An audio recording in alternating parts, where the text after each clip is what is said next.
वासुदेवाय। नमो भगवते वासुदेवाय। नारायणं नमस्कृत्य नरं चैव नरोत्तमं देवीं सरस्वतीं व्यासं ततो जयमुदीरयेत्। नष्टप्रायेषु अभद्रेषु नित्यं भागवत सेवया भगवती उत्तमा श्लोके भक्तिर्भवति नैष्ठिकी। नमः विष्णुपादाय कृष्णप्रेष्ठाय भूतले श्रीमते भक्तिवेदांत स्वामिन् इति नामिने। नमस्ते सारस्वते देवे गौरवाणी प्रचारिणे निर्विशेषा शून्यवादी पाश्चात्य देशतारिणे। जय श्री कृष्ण चैतन्य प्रभु नित्यानंदा श्री अद्वैत गदाधरा शिवासादि गौर भक्त वृंदा। हरे कृष्णा कृष्ण कृष्ण हरे हरे हरे रामा राम रामा हरे हरे। श्री राधा वृंदावन चंद्र की जय, श्री गौर निताय की जय, श्रीमद् भागवतम की जय, श्रील प्रभुपाद की जय। Welcome all of you for today's Srimad Bhagavatam session. We are discussing from first canto chapter 8. Title of the chapter is महारानी कुंती द्वारा प्रार्थना तथा परीक्षित की रक्षा। हम भक्तों ने श्लोक नंबर 29 तक पढ़ लिया था। आज हम श्लोक नंबर 30 से प्रारंभ करेंगे। तो इस चैप्टर में क्या कॉन्टेक्स्ट चल रहा है कि परीक्षित महाराज की भगवान ने पर्सनल रक्षा की है। उत्तरा के कहने पे भगवान ने उत्तरा के गर्भ की पर्सनल रक्षा की है। बिकॉज भगवान परमात्मा के रूप में हर जगह विद्यमान है, तो उन्होंने उत्तरा के गर्भ में भी भगवान विद्यमान है और परीक्षित के गर्भ में भी भगवान विद्यमान है, तो भगवान ने उनकी पर्सनल रक्षा की है। और इसके बाद देखा जब परीक्षित महाराज की रक्षा हो चुकी है, तो फिर कुंती महारानी जो भगवान की बुआ का रोल प्ले कर रही हैं, तो वो भगवान से स्पेशल प्रेयर बोलना शुरू करती हैं। क्योंकि जो कुंती महारानी हैं उनको सुप्रीम भगवान की क्लियर पोजीशन पता थी, परंतु फिर भी ये जो भगवान के प्योर भक्त होते हैं, ये सब भगवान की लीला को सुंदर बनाने के लिए उनके साथ अवतरित होते हैं, उन्हीं के साथ प्रकट होते हैं। जिस प्रकार जब भगवान श्री कृष्ण ने लीला की इस धरती पर, तो श्रीमती राधा रानी पहले आई, फिर भगवान ने सारे के सारे ग्वाल बालों को भेजा। उस प्रकार ये जो भगवान इतनी सुंदर लीलाएं करते हैं, उसके ये सब भगवान के प्योर भक्त इन लीलाओं के क्या होते हैं, वो एक रोल निभाते हैं, किरदार निभाते हैं।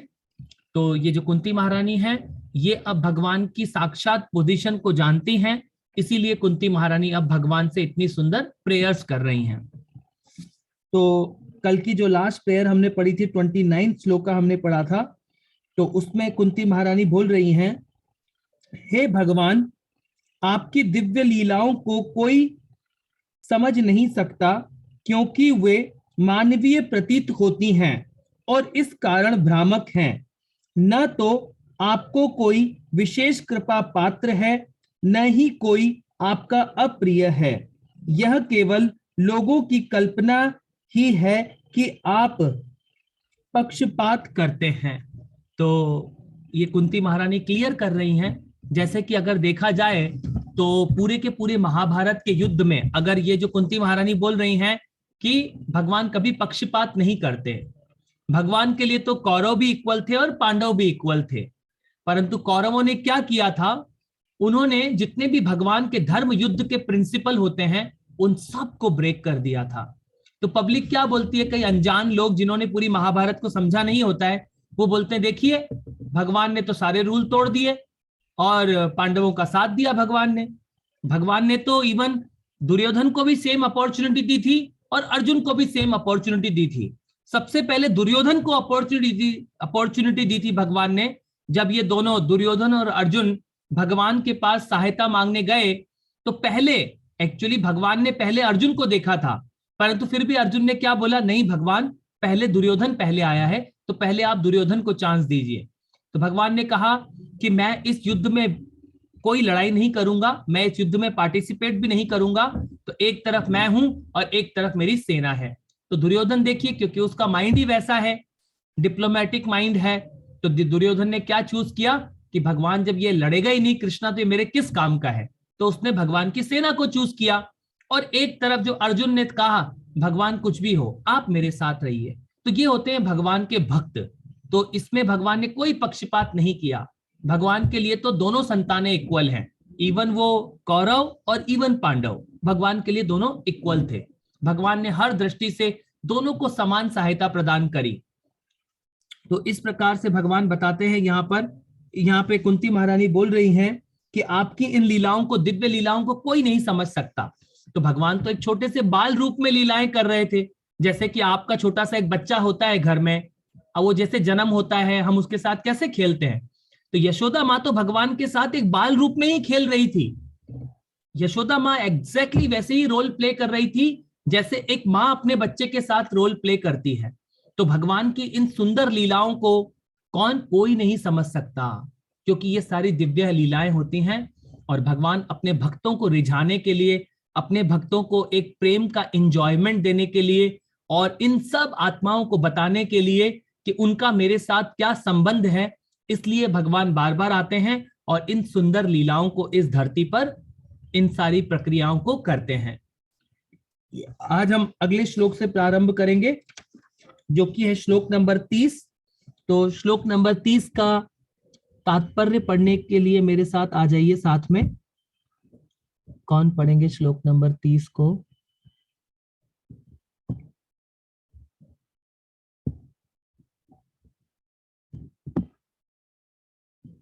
श्लोक नंबर 30 को पढ़ने के लिए आएंगे मेरे साथ भूमिका महाजन माता जी, आप पढ़ेंगे।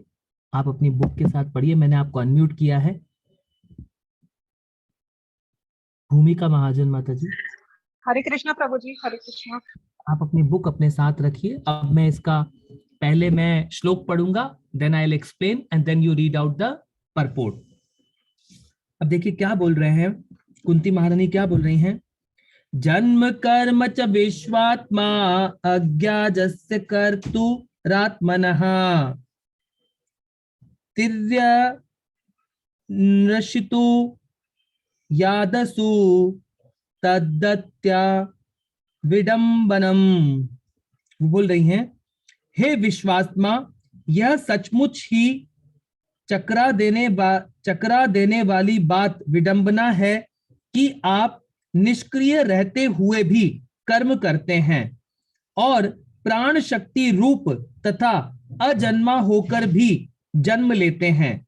आप स्वयं पशुओं, मनुष्यों, ऋषियों तथा जलचरों के मध्य अवतरित होते हैं। सचमुच ही यह चकराने वाली बात है। तो जो भगवान हैं, सिर्फ भक्तों के साथ एंजॉय करने के लिए, अपने भक्तों के साथ लीला करने के लिए भगवान ने इतने सारे अवतार लिए।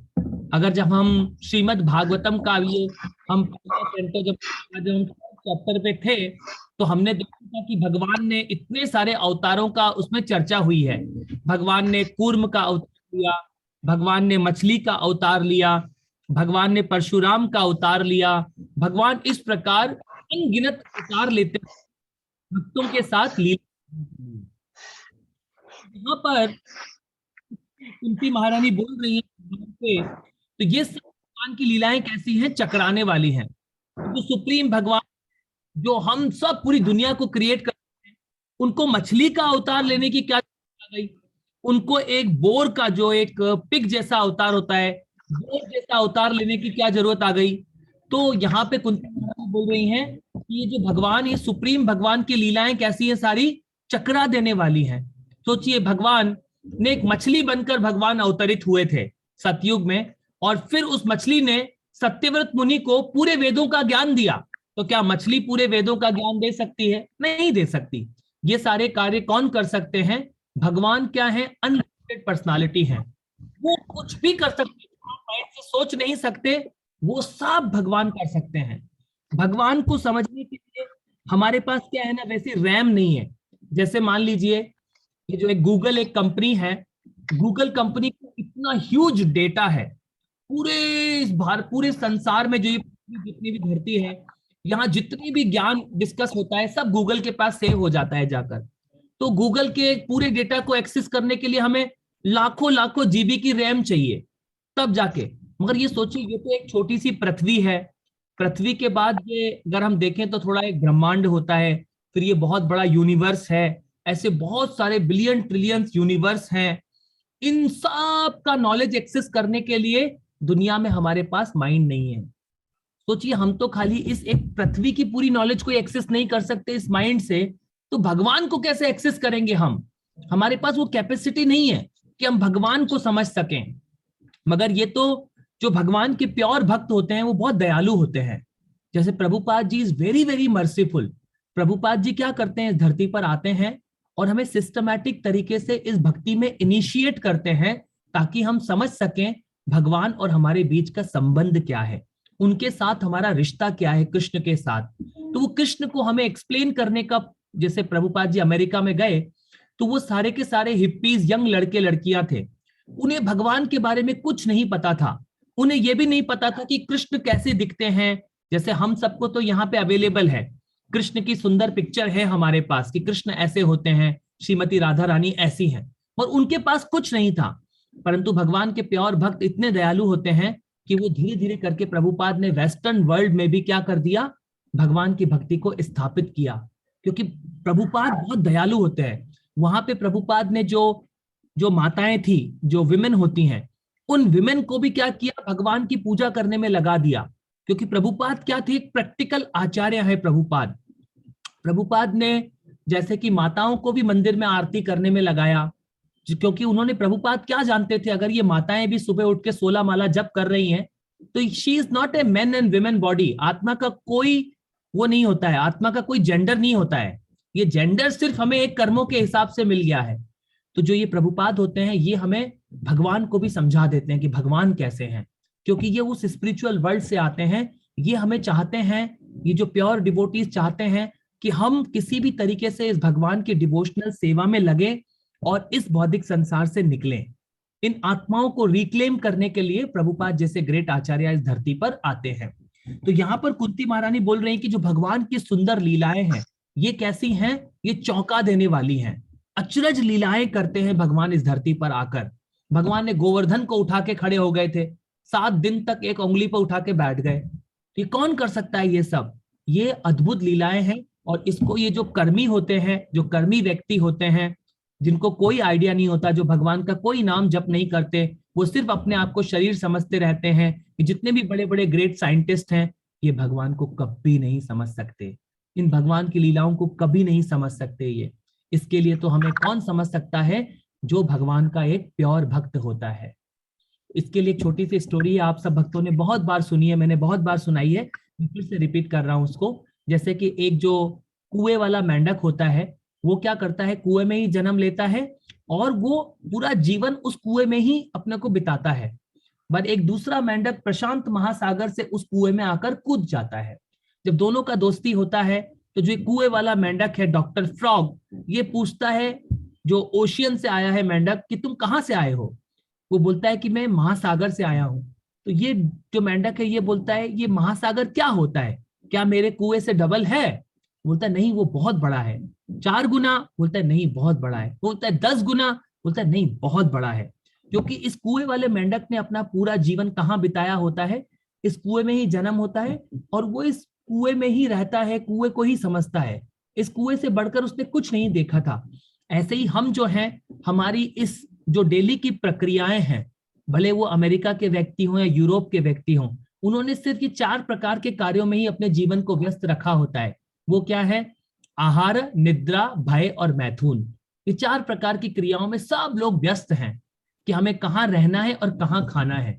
इस पूरी दुनिया के जितने भी साइंटिस्ट है, 2 चीजों के पीछे भाग रहे हैं, कि कैसे अच्छा खाना है, आहार, मतलब कैसे नए नए तरीके की टेक्नोलॉजी ढूंढ रहे हैं, आहार, निद्रा के ऊपर नई टेक्नोलॉजी ढूंढ रहे हैं। लोगों को नींद नहीं आती है अमेरिका में, 10% लोग हैं जो डेली रात को जो पिल होती है, स्लीपिंग पिल खा के सोते हैं, तब जाके उनको थोड़ा नींद आता है। आहार, निद्रा, फिर भय, उसके लिए उन्होंने बड़े बड़े न्यूक्लियर वेपन बना दिए हैं। आहार, निद्रा, भय और मैथुन, अच्छे से अच्छे सेक्स प्रक्रिया में इन्वॉल्व है सब लोग। इस प्रकार प्रभुपाद जी हमें यहाँ पे समझा रहे, कुंती महारानी हमें गाइडेंस कर रही हैं कि जो भगवान है, सुप्रीम भगवान, इतनी सुंदर लीलाएं करती हैं। ये क्या है, ये जो इस प्रकार के व्यक्ति हैं, इनको कुछ समझ में नहीं आता है उसमें। तो अब हम तात्पर्य पढ़ेंगे प्रभुपाद जी के द्वारा। माता जी तात्पर्य पढ़िए। हाँ जी प्रभु जी। तात्पर्य श्रील प्रभुपाद जी द्वारा। श्रील प्रभुपाद जी की जय। श्री भगवान की दिव्य लीलाएं न केवल विस्मयकारी हैं, अपितु परस्पर विरोधी भी लगती हैं। दूसरे शब्दों में वे मनुष्य की सीमित चिंतन शक्ति के लिए अचिंत्य हैं। श्री भगवान सभी प्रकार के अस्तित्व में सर्वव्यापी परमात्मा है, तो भी पशुओं में सूकर बनकर, मनुष्यों में श्री राम, श्री कृष्ण इत्यादि के रूप में, ऋषियों में श्री नारायण रूप में तथा जलचरों के बीच मत्स्य रूप में प्रकट होते हैं। इतने पर भी उन्हें अजन्मा कहा जाता है और उन्हें कुछ भी नहीं करना होता है। श्रुति मंत्र में कहा गया है कि परम ब्रह्म को कुछ नहीं करना होता। कोई भी ना तो उनके समान है, ना उनसे बढ़कर है। उनकी शक्तियां विविध हैं और उनका हर काम स्वतः ज्ञान, शक्ति तथा कर्म द्वारा संपन्न होता है। ये सभी कथन निस्संदेह ये सिद्ध करते हैं कि श्री भगवान की रूप गुण लीलाएं हमारी सीमित चिंतन शक्ति के लिए अचिंत्य हैं। चूंकि वे अचिंत्य रूप से शक्तिमान है, अतः उनके लिए हर कार्य संभव है। अतः कोई भी उनके बारे में ठीक से अनुमान नहीं लगा सकता और इसीलिए श्री भगवान का प्रत्येक काम सामान्य मनुष्य के लिए आश्चर्यजनक है। उन्हें वैदिक ज्ञान द्वारा नहीं समझा जा सकता, लेकिन उन्हें शुद्ध भक्तों द्वारा सरलता से समझा जा सकता है, क्योंकि उनका श्री भगवान से अंतरंग संबंध होता है। अतः भक्तगण जानते हैं कि यद्यपि श्री भगवान पशुओं के बीच प्रकट होते हैं, लेकिन वे ना तो पशु हैं, ना मनुष्य, ना ऋषि, ना ही मछली हैं। वे समस्त परिस्थितियों में सदैव परम भगवान हैं। हरे कृष्णा प्रभु जी, थैंक यू। हरे कृष्ण माता जी, आपका बहुत बहुत धन्यवाद। अब प्रभुपाद जी, इससे कुंती महारानी हमें देखिए, जो प्रभुपाद हैं, अगर ये हमारे पास सिर्फ संस्कृत के श्लोक होते तो हम इस भागवतम को कभी कोई नहीं समझ पाता हम में से। तो ये जो भगवान के प्योर भक्त होते हैं, जो शुद्ध भक्त होते हैं, जैसे प्रभुपाद जी भगवान के शुद्ध भक्त हैं, वो क्या करते हैं, इस धरती पर आते हैं और ये हमें इतने सुंदर तरीके से ये भगवान को समझा देते हैं ताकि हमें भगवान थोड़े तो समझ में आ जाए। जब आप कृष्ण को समझने का प्रयास करते हैं अपने जीवन में, तो क्या हो जाते हैं हमारे हृदय में, कि जितने भी हमारे हृदय में जितनी भी ये हमारे माइंड में जितने भी भगवान के प्रति कि भगवान ऐसे हैं, भगवान वैसे हैं, ये सब क्या हो जाते हैं, जो हमारे जो बादल होते हैं, जैसे वो बादलों को आकाश में से क्लियर कर देते हैं, और ये सारे डाउट जो हमारे माइंड में गंदगी भरी हुई है, इसको भगवान के प्योर भक्त हमारे माइंड से क्लियर कर देते हैं। तो क्या होता है, जब क्लियर होने के बाद सबसे पहले हम हमारी सिचुएशन को समझ पाते हैं कि हम कौन है। हमें जब समझ में आता है कि मैं ये बॉडी नहीं हूं, मैं कोई औरत का शरीर भी नहीं हूं, मैं कोई पुरुष का शरीर भी नहीं हूं, मैं एक प्योर आत्मा हूं। मेरे को समझ में आता है, हमको समझ में आता है आत्म साक्षात्कार, मतलब कि मैं कौन हूं। फिर दूसरा वो हमें समझाते हैं कि वो सुप्रीम भगवान कौन है वो आदि पुरुष, कौन है वो कृष्ण। जब हमें ये दोनों चीजें समझ में आती है कि मैं कौन हूं और वो भगवान कौन है, और उनके बीच आपका रिश्ता क्या है, ये मिट्टी का संसार भगवान ने क्यों क्रिएट किया है, यहां भगवान क्यों इस तरह इतने सारे अवतार लेते हैं। मछली का अवतार लिया भगवान ने, कछुए का अवतार लिया भगवान ने सागर मंथन की लीला में। और ये तो छोड़िए, चलिए ये सब तो कोई बोलेगा नहीं, सब मनगढ़ंत कहानियां हैं। अरे अभी 530 साल पहले चैतन्य महाप्रभु इस धरती पर आए, और चैतन्य महाप्रभु ने क्या करके दिखाया, भगवान एक परम भक्त के रूप में आए और उन्होंने एग्जाम्पल सेट करके बताया कि भगवान की भक्ति कैसे होती है। चैतन्य महाप्रभु सोचिए, 24 साल की उम्र में उन्होंने सन्यास लेके दिखाया, और कितने स्ट्रिक्ट थे चैतन्य महाप्रभु। अपने किसी डिसाइपल, एक उनके छोटे डिसाइपल थे छोटा हरिदास, उसने उनके एक जो उनके गुरु भाई की जो एक बहन थी माधवी, उसको एक से देख लिया था। तो चैतन्य महाप्रभु ने क्या बोला छोटा हरिदास को, तुम जाओ अभी जाके अपने आप को आत्महत्या कर लो।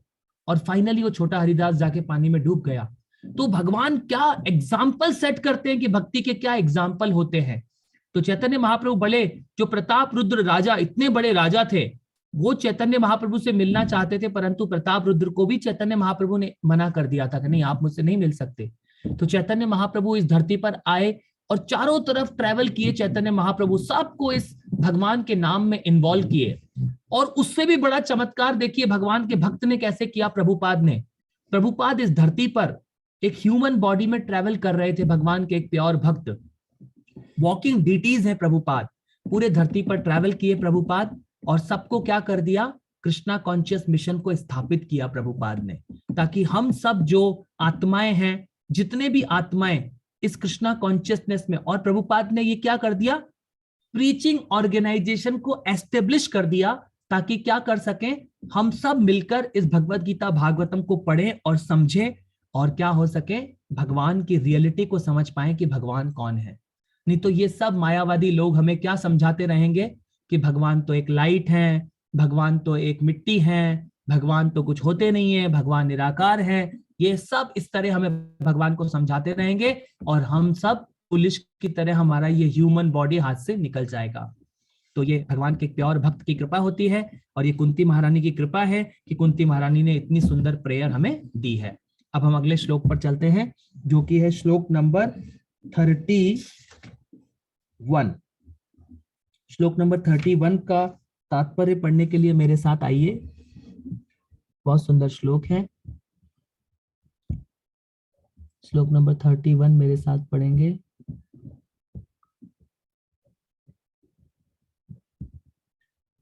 अनु माता जी आप पढ़िए। अनु माता जी तो जम्मू। हरे कृष्णा प्रभु जी। अब मैं श्लोक नंबर 31 पढ़ता हूँ, आप उसका परपोर्ट पढ़िएगा। बहुत अच्छा श्लोक है। कुंती महारानी प्रेयर कर बोल रही हैं, गोप्या ददे त्वयि कृत गसी दाम तावदा याते दशाश्रु कलीला ज न सप्रमा वक्रता निर्णीया भय भावना स्थितस्य सातां विमोहयति भीरपि यद्भीति।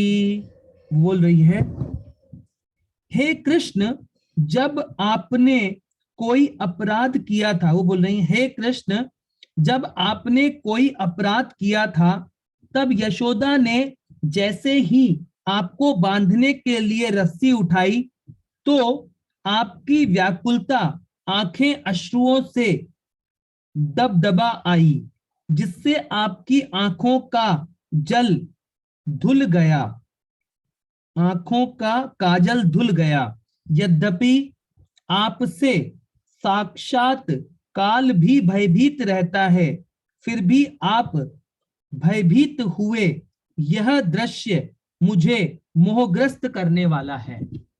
तो अब कुंती महारानी देखिए भगवान की पर्सनल लीलाओं को डिस्कस कर रही हैं। यहाँ पर जो हम कार्तिक के महीने में दामोदर लीला मनाते हैं, वो उस दामोदर लीला के बारे में बता रही हैं कि भगवान एक छोटे से शिशु के रूप में यशोदा माँ के कोर्टयार्ड में ऐसे घूमते थे, सारे बंदरों के साथ लीला करते थे, यशोदा माँ का सारा माखन चुरा के बंदरों को खिलाते थे। और उसके ऊपर जब यशोदा माँ ने एक बार भगवान को दंड देना चाहा, तो यशोदा माँ ने भगवान को एक उखल के ऊपर रस्सी से बांध दिया।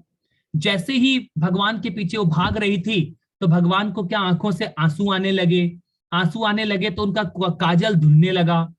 तो ये कुंती महारानी भगवान के लिए प्रेयर कर रही हैं। ये सॉन्ग जो था दामोदर अष्टकम, ये सत्यव्रत मुनि ने लिखा था। जो मछली वाली लीला हुई है उसमें भी सत्यव्रत मुनि ने भगवान के साथ पार्टिसिपेट किया है, और इस लीला में ये जो सॉन्ग है दामोदर अष्टकम, ये भी सत्यव्रत मुनि ने ही लिखा है। तो सत्यव्रत मुनि इतनी सुंदर ये जो दामोदर अष्टकम है, वो उसमें भगवान की लीलाओं का बखान कर रहे हैं। तो कुंती महारानी बोल रही हैं, भगवान ये इस प्रकार आप एक मानव रूप में आते हैं इस धरती पर, और ये सारी अद्भुत लीलाएं करते हैं। और ये सारी लीलाएं क्या हैं? मन को मोहने वाली हैं। सोचिए, एक छोटे से बाल रूप में भगवान ने इतनी सुंदर लीला की, और ये लीलाएं कैसी हैं? सोचिए, जन्मों जन्मांतर से पूरी दुनिया इन लीलाओं को मना रही है। तो कृष्ण कोई भी एक भी एक्शन करते हैं तो वो क्या हो जाती है? भगवान की लीला हो जाती है। पर मनुष्य हम कैसे हैं? हम जो भी कार्य करते हैं इस भौतिक संसार के इन तीन गुणों से बाध्य होकर करते हैं, सतोगुण, रजोगुण और तमोगुण में बाध्य होकर करते हैं। परंतु जब आप इस कृष्ण के नाम का ध्यान पूर्वक जप करते हैं, क्योंकि कृष्ण का नाम इस सतोगुण, तमोगुण, रजोगुण से बाध्य नहीं है, कृष्ण इससे बाध्य नहीं है, क्योंकि कृष्ण इसके ओनर है। ये जो प्रकृति है, जो मिट्टी का संसार है, भगवान इसके ओनर है। तो ये क्या है, ये भगवान के अधीन हो जाती है। ये सारी प्रकृति को कौन चलाते हैं? भगवान चलाते हैं, इस मिट्टी की प्रकृति को भी।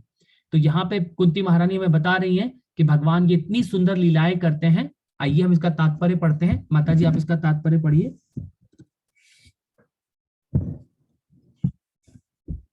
माता जी।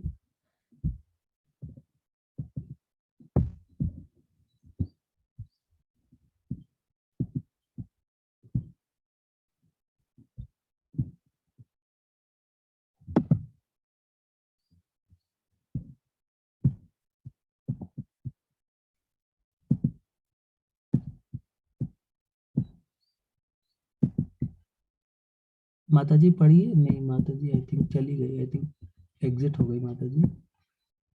तो मीनाक्षी माता जी आप पढ़िए। मीनाक्षी माता जी। हाँ जी माता जी आप पढ़िए। शिला प्रभुपाद जी द्वारा तात्पर्य। शिला प्रभुपाद जी की जय। यहाँ पर परमेश्वर की लीलाओं से उत्पन्न होने वाले मोह का एक दूसरा वर्णन दिया जा रहा है। भगवान तो सभी परिस्थितियों में सर्वोपरि हैं, जैसे कि इसकी व्याख्या की जा चुकी है। यहाँ पर भगवान का सर्वोपरि होने का एक विशिष्ट उदाहरण है, और साथ ही साथ वे अपने शुद्ध भक्तों के साथ उनके अधीन रहकर क्रीड़ा भी कर रहे हैं। भगवान का शुद्ध भक्त अनन्य प्रेम के कारण ही भगवान की सेवा करता है, और ऐसी भक्तिमय सेवा करते हुए वह परमेश्वर की पद स्थिति को भूल जाता है। भगवान भक्तों की प्रेममयी सेवा का स्वीकार अधिक चाव से करते हैं। जब वह सेवा स्वयं स्फूर्त शुद्ध स्नेह से की जाती है, ना कि पूज्य भाव से या प्रशंसा भाव से। सामान्य रूप से भगवान अपने भक्तों द्वारा आदर की दृष्टि से पूजे जाते हैं, लेकिन भगवान भक्त से तब विशेष प्रसन्न होते हैं जब वह शुद्ध प्रेम तथा स्नेहवश भगवान को अपने से कम महत्वपूर्ण समझता है। भगवान के मूल धाम गोलोक वृंदावन में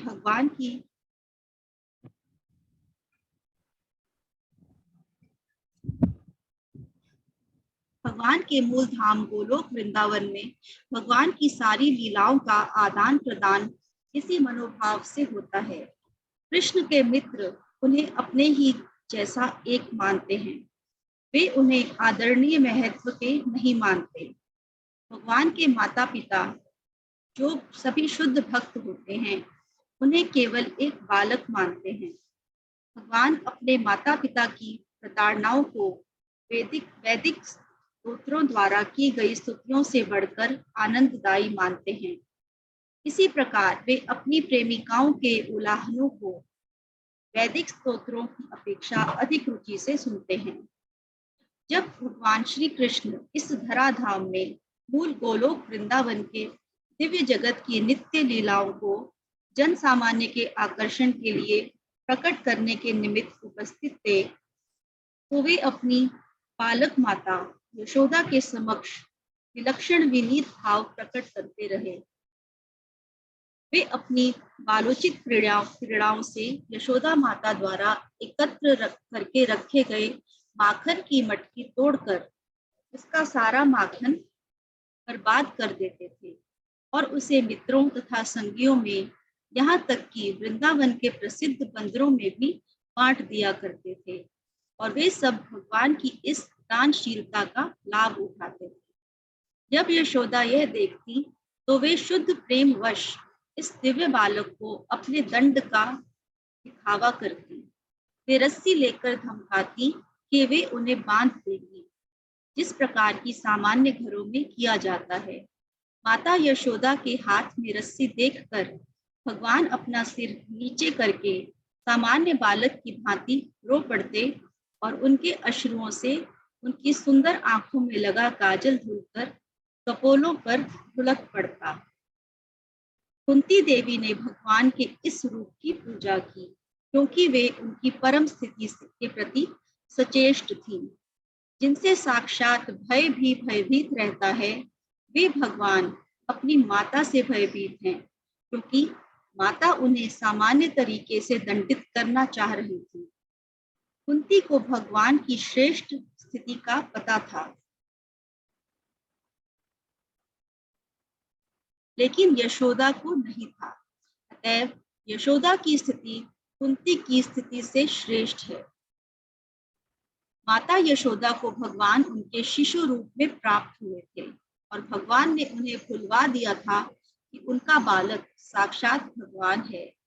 यदि माता यशोदा को भगवान की दिव्य स्थिति का पता होता तो वे अवश्य ही भगवान को दंडित करते हुए हिचकती, लेकिन उन्हें यह स्थिति भुलवा दी गई क्योंकि भगवान ममतामयी यशोदा के समक्ष पूर्ण बाल चापल्य का भाव प्रदर्शित करना चाहते थे। माता तथा पुत्र के बीच प्रेम का यह आदान प्रदान सहज रूप में संपन्न हुआ और कुंती इस दृश्य का स्मरण करके मोहित थी, क्योंकि वे दिव्य पुत्र प्रेम की सराहना करने के अतिरिक्त कर ही क्या सकती थी। प्रभु जी प्लीज स्क्रॉल अप करें। परोक्ष रूप में यशोदा की प्रशंसा उनके प्रेम की दिव्य स्थिति के लिए की जा रही है, क्योंकि वे सर्वशक्तिमान भगवान को भी अपने प्रिय पुत्र के रूप में वश में कर सके। हरे कृष्णा। आपका बहुत बहुत धन्यवाद। तो यहाँ पे देखिए प्रभुपाद जी इस परपोर्ट को कैसे समझा रहे हैं। पहले तो बता रहे हैं कि हम जो सारे डिवोटीज होते हैं, हम कोई भगवान की सेवा के लिए नहीं करते हैं। हम कैसे करते हैं, एटलीस्ट हम लोग इंगेज रह सकें किसी भी तरीके से।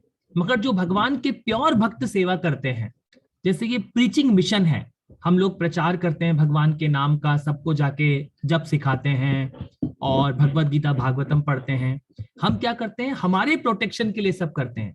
मगर जो भगवान के प्योर भक्त होते हैं वो भगवान के प्लेजर के लिए करते हैं कि कृष्णा को कैसे हम प्लेजर दे सके, क्योंकि उनकी पोजीशन क्या है, बहुत उच्च पोजीशन होती है भगवान के प्योर भक्तों की। जब प्रभुपाद ने प्रचार किया तो प्रभुपाद ने किस मूड से प्रचार किया पूरे दुनिया में कि इन आत्माओं को, इन सब आत्माओं को मैं कैसे कृष्ण के साथ संबंध बनाऊं। वो बहुत कंपैशनेट होते हैं भगवान के प्योर डिवोटी। हम तो अपने आप पे ही कंपैशनेट नहीं है, हम इतने गंदे होते हैं सब लोग। हम लोग को पता भी लग गया है कि हमको ये गंदा सा शरीर मिल गया है, हमारे ऊपर म्यूकस, पस, ब्लड, हड्डियों वाला शरीर मिल गया है। फिर भी हम क्या होते हैं, इतने ज्यादा अहंकार में होते हैं, हम भगवान की नाम को भी अच्छे से जप नहीं करना चाहते, भगवान को अच्छे से समय नहीं देना चाहते। हमेशा हम लोग परेशान हैं कि इस भौतिक संसार में हमें कौन खाना देगा, हम कहाँ रहेंगे। इन सब भौतिक व्यवस्थाओं में ही हम लोग परेशान रहते हैं। परंतु ये जो भगवान के प्योर भक्त होते हैं, जैसे प्रभुपाद हैं, यशोदा माता हैं और कुंती महारानी हैं, ये सब क्या होते हैं, भगवान के प्लेजर के लिए कार्य करते हैं कि भगवान को हम कैसे प्लेजर दें। तो जो गोपियां हैं, इन सब ने भगवान के प्लेजर के लिए कार्य किया है और भगवान इतनी सुंदर लीलाएं करते हैं अपने भक्तों के साथ। तो यशोदा माँ को भगवान ने भुला दिया था कि मेरा उनके साथ क्या संबंध है। तो यशोदा माँ क्या होती, भगवान की उन लीलाओं में अच्छे से पार्टिसिपेट नहीं कर पाती। अगर हमें पता लग जाए कि सुप्रीम भगवान है तो वो उन लीलाओं में पार्टिसिपेट नहीं कर पाती। तो भगवान क्या करते हैं, अपने भक्तों के साथ एंजॉय करने के लिए और उन्हें एंजॉय कराने के लिए इस प्रकार ये सारी लीलाओं की रचना करते हैं। तो ये स्पेशल परपोर्ट है और हमें इसको प्रभुपाद से जब हम समझते हैं तो इसका रियल मीनिंग हमें पता लगता है, इन सब चीजों का क्या पर्पस है। तो आप सभी भक्तों का बहुत बहुत धन्यवाद। आज की कथा को हम यहीं विराम देते हैं और अभी हम एक माला हरे कृष्ण मंत्र का जप करेंगे।